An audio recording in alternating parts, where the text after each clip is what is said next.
Agent Carter stands inside, his jaw tight, fingers drumming against his folded arms. The cold glow of the overhead lights reflects off the elevator's brushed metal walls. He barely notices as Agent Thomas Wilson steps in, and the doors slide open. Thomas exhales sharply, rubbing his temples. He glances at Carter, hesitates, and then finally speaks. Could you hit 11 for me? Carter doesn't react. He stares ahead, lost in thought. Carter? 11, please? Carter blinks, realizing he's being spoken to. Right. Sorry. He presses the button, then clears his throat, attempting to smooth over the lapse. You're the one about the skeleton who walked into a bar? Carter blinked, not registering the question. Thomas continued anyway, forcing a grin. You order a beer, and a mop. Silence. Long day. Yeah, I get it. The silence stretches uncomfortably. The elevator hums, a dull mechanical drone beneath their feet. Carter shifts, glancing at Thomas as if searching for something neutral to say. How's the family? Thomas tenses. He forces a small smile, but it doesn't reach his eyes. They're good. You know, same old. Same old. A beat. He doesn't elaborate. Carter nods but doesn't press. You seem preoccupied. Carter exhales, rubbing the bridge of his nose. He debates for a moment, then gives in. Joiceville. That single word carries weight. Thomas straightens slightly, but his expression doesn't shift. It was supposed to be controlled. Just a blueprint. Instead is just a massive clusterfuck. An embarrassment. And now, fucking board, they want answers. You mean they want someone to blame? An embarrassment. And now, the board wants answers. Carter huffs a humorless laugh. They don't care about what went wrong. They don't care about the nuances. They don't care about our teams. They care about the fact that we, the royal we, didn't control the narrative before it went sideways. Thomas leans back against the wall, crossing his arms. You think working at this level, we'd actually know what's going on half the time. Instead is just fucking bullshit. Fragments, always fucking guessing. Just guessing. Welcome to the inner circle, pal. We have clearance and never clarity. Clearance, no clarity. I keep hearing about reassignments. Any chance I get to pick mine? Like a work at home? I mean, twice a week? That'd be grand. Yeah. You make that for me, Carter? You're headed up the division. Retrieval team for the Joiceville facilities, right? Thomas nods, though something about it feels hollow. Yeah, that's the word. Pulling data. Seeing what's salvageable. A pause.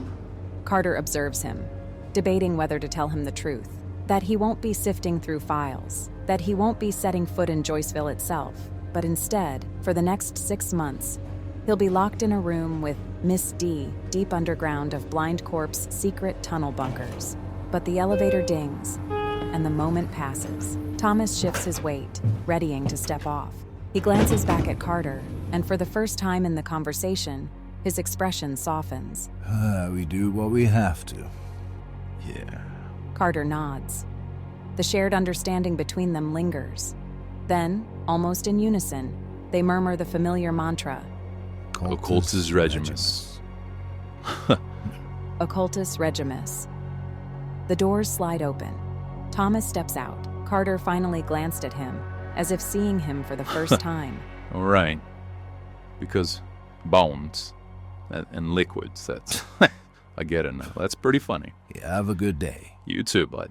You too.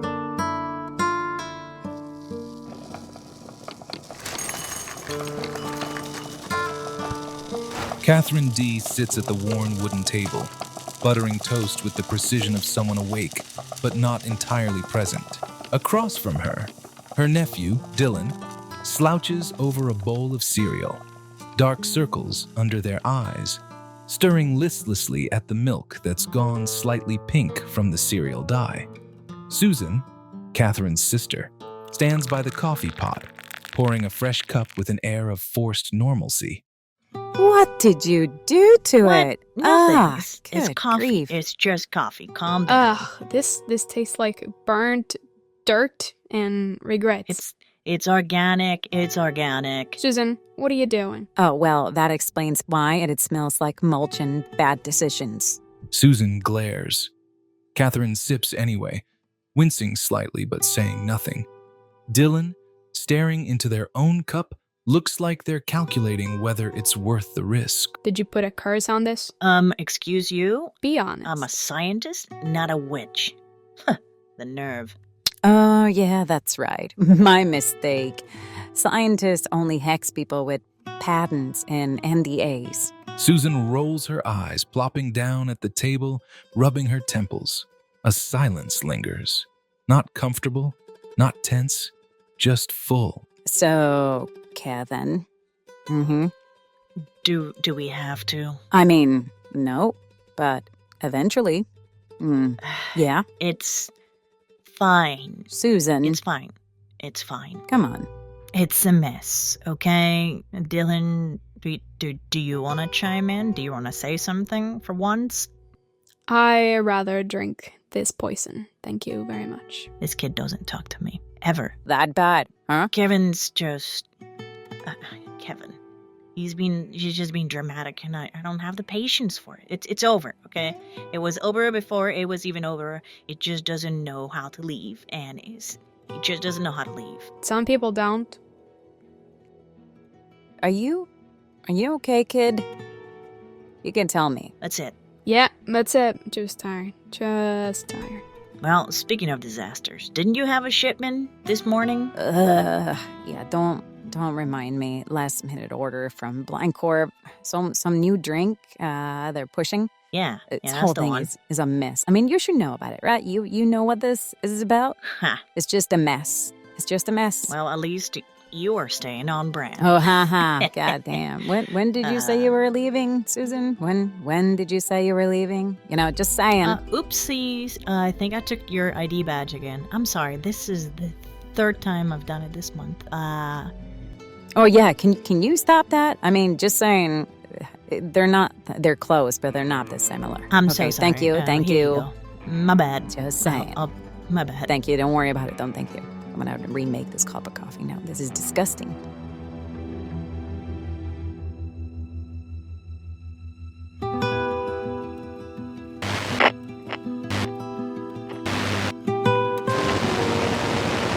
The sound of a single flickering fluorescent bulb buzzes overhead.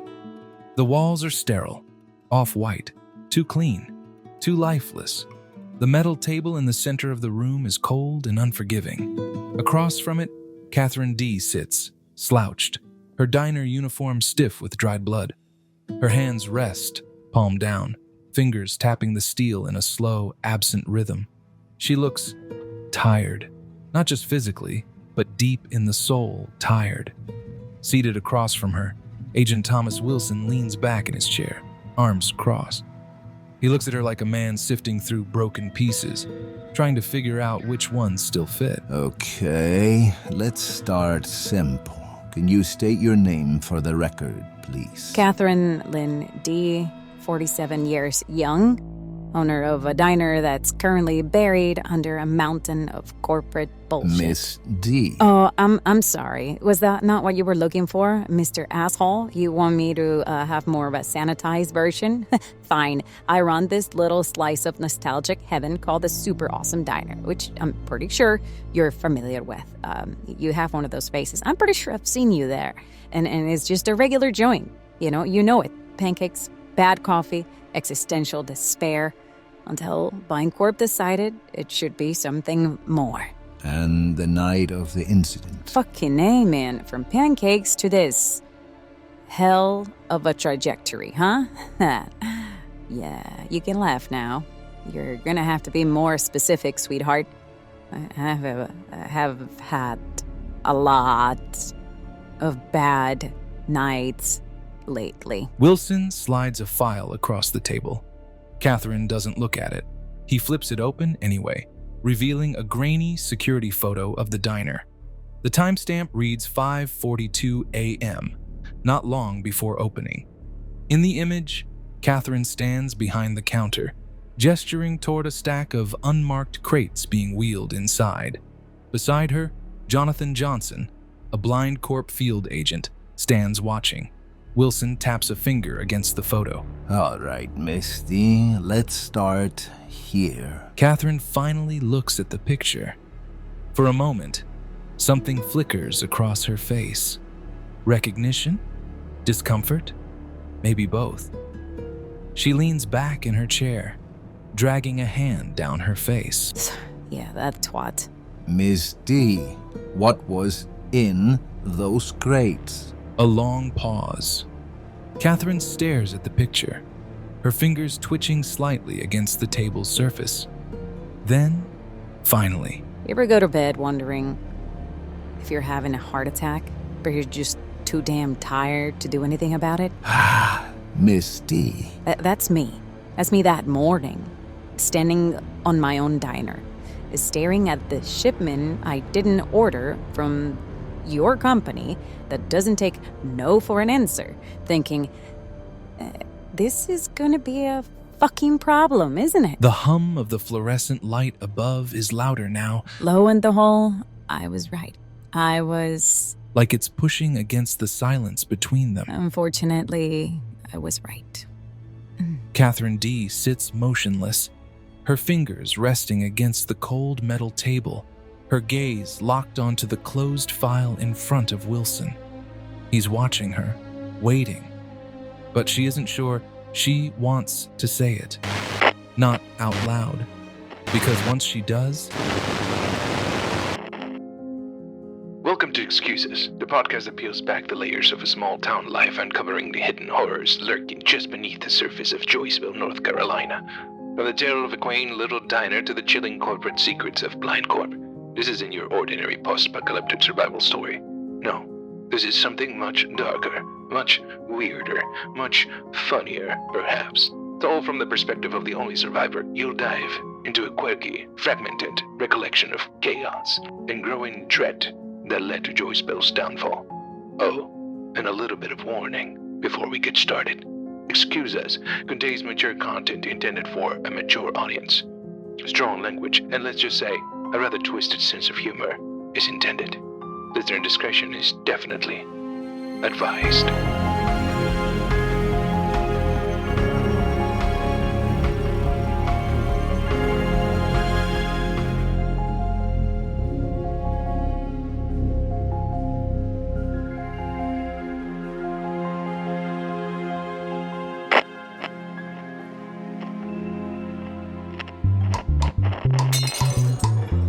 The super awesome diner is alive.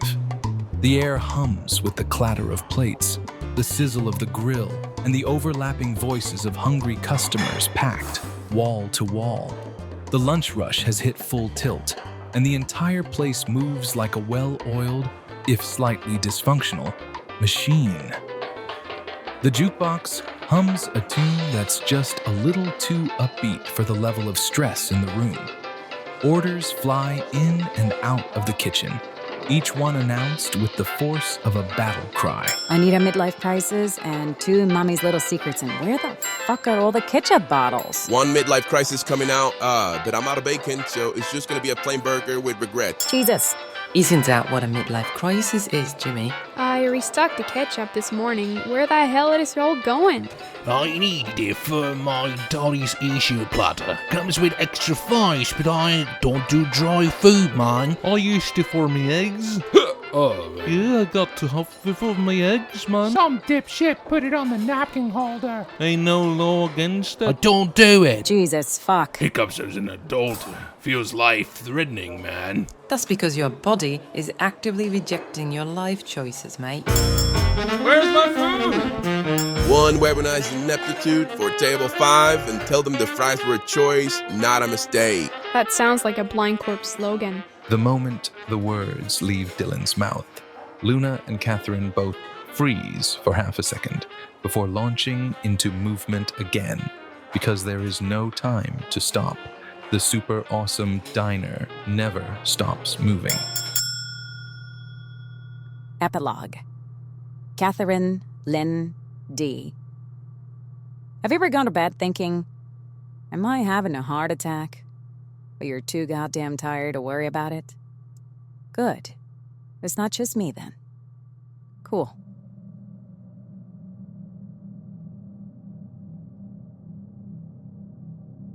The room stretches before me, a bleak expanse of sterile monotony. The walls, a clinical shade of white, enclose me in an atmosphere devoid of comfort or solace. The sparse furnishing speaks volumes of the room's purpose. A metal table, unadorned and unforgiving, flanked by a pair of cold, unyielding chairs. Let me tell you, there is an eerie symmetry to the arrangement. A stark reminder of the division between myself and the enigmatic figure seated across from me. Agent T. Wilson, a figure of austere authority, occupies the chair opposite mine. His presence is a study in contrast. At first glance, impeccably dressed, yet cloaked in an air of detachment. His expression is a mask, concealing intentions and emotions that I'm left to ponder. The dim light casts half of his face in shadows, an allegory for the depths of his enigma. The buzzing of the light overhead fills the void of the room with a relentless rhythm. Its insistent hum, punctuated by occasional flickers, creates an unsettling soundscape. This sonic backdrop is only a company I have, aside from Agent T. Wilson, who sits with a veneer of impassivity and belies a storm within. Fatigue settles into my bones, a heavy weariness that permeates every fiber of my being.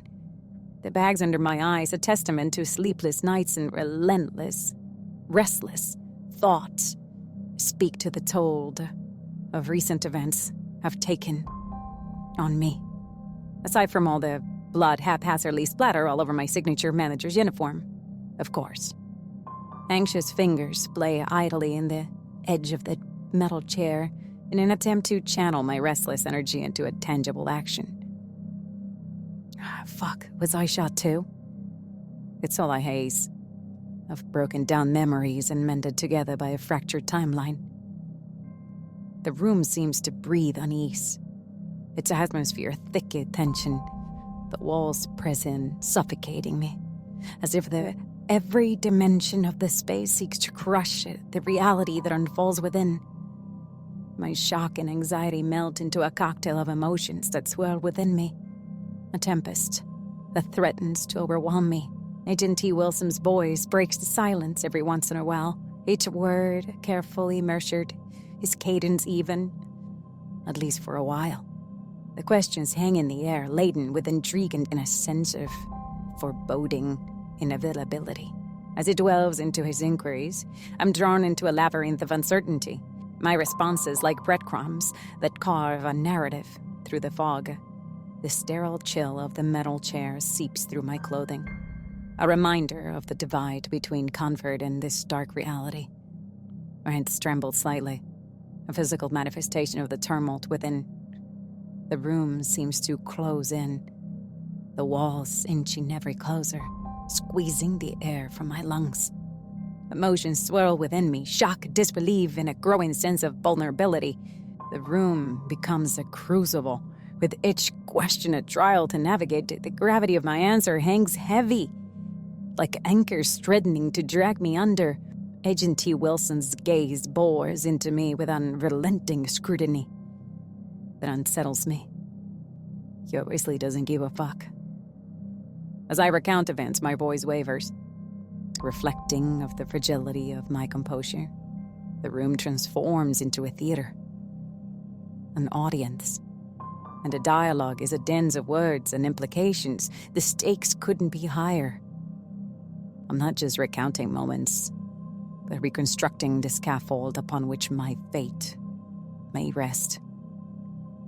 Agent T. Wilson's notebook lays open, pages poised to capture the essence of my so-called narrative. My own hands feel clammy against the frigid metal of the table, and my heart is pounding a steady rhythm in my chest.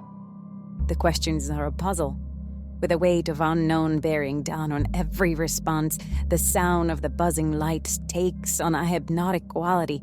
Each flicker and hum adds an auditory underscore to this surreal moment. Why am I still alive? Time loses its shape, blurring at the edges as I grapple with the whirlwind of thoughts and emotions. The room becomes a vacuum, a space where reality bends to accommodate the gravity of this situation. Agent T. Wilson's expression remains unreadable, a fortress of stoicism that conceals his thoughts.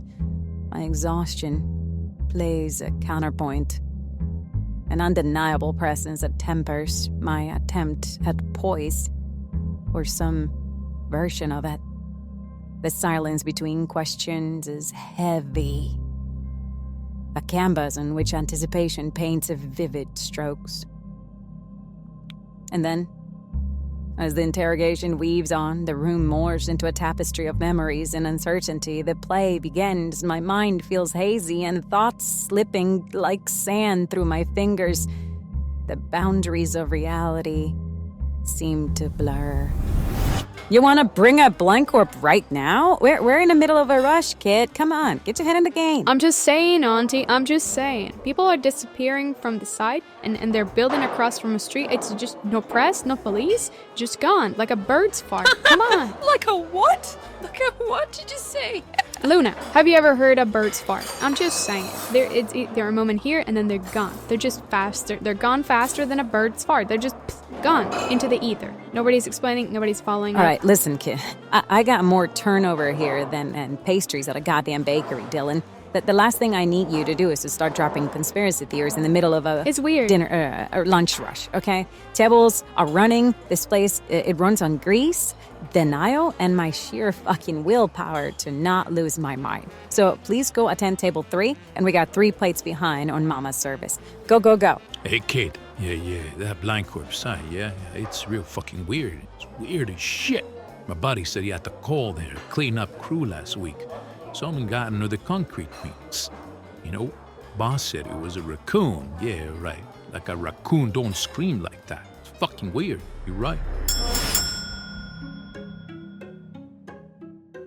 With a room and its inhabitants becoming ethereal, I can see them now. I can feel it all. Every emotion, every sound, every smell. The buzzing light's rhythm become a lullaby, a backdrop to this symphony of revelations and implications that unfold. The questions hang in the air like threads in a narrative that weaves its way through the room. My responses feel like offerings to an unknown deity, every word shaping its destiny that awaits. The weight of my exhaustion settles deeper. And yet the gravity of the situation hasn't lessened. Nothing has changed. This fucker still wants answers.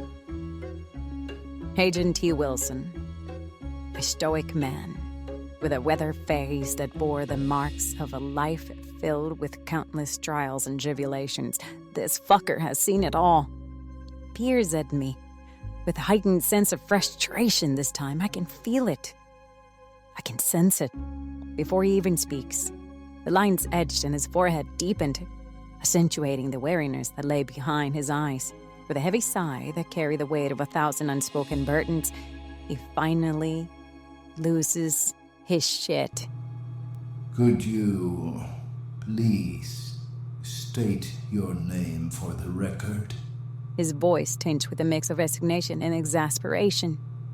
All right, you fucking cunt. My name is Catherine Lynn Dee, 47 years young, and I reside in a damn beautiful 3-bedroom townhouse alongside with my sister Kay. Or should I say Susan? No. Yeah. She's all about the name change game these days. Life's been a roller coaster for her lately, going through a messy divorce and all that. As a result, my niece, scratch it, my nephew, crashes at her place now and then, and let's just say they're still figuring stuff out. Hence the whole sometimes situation. Truth be told, that whole mess was a long time coming. It was no surprise to me at all. My sister, not my nephew, Dylan. They have other stuff going on. Fuck. I started too strong and now I'm rambling. Agent Dean Wilson sitting across from me, and his shoveled hair, unlit cigarette hanging from his lips, let out a deep sigh of frustration. His voice-filled exasperation seemed to address the floor itself. I began to notice all his imperfections. I didn't fucking ask for any of that. Any of that, Miss D. So, anyway, I guess I'll tell you, since this sack of shit doesn't give a flying fuck about me. So the endless midnight calls, canceled plans, prolonged goodbyes never seemed to end because my sister simply refused to go home. I mean, her kid is 16. I took a deep breath and corrected the wrecker once more. Dylan was 16. I'm losing my mind. Agent T. fucking Wilson leaned back and spoke with a touch of resignation. No rush, Catherine. You know, it's not like the world is ending outside these walls. I took a deep breath, letting the weight of the situation settle on my shoulders. My sister Susan, or rather Dr. Catherine Susan Dee, as she prefers to be called now, when parents lacked originality in naming us and we paid a price for it, trust me. Her situation, well, was a puzzle to me. She told me countless versions of what was happening, each more imaginative than the last without ever revealing the real truth. Always laced with unspoken truth, half-lies, and secrets, referring to their situation in between bunny ears of hers and Kevin's, also his situation. I'm making quotes. They were never married, as they didn't believe in such things, but they spent almost 2 decades together, had a kid. Good for them, I guess, I suppose, for defying cliches, but damn it. Why couldn't they just move on with their endless back and forth? They don't just want closure? That's why I can't stand sitcoms, and their tiresome one-day bullshit, and they had that for miles. The bickering, whether passive-aggressive or outright aggressive, was relentless until the bitter end.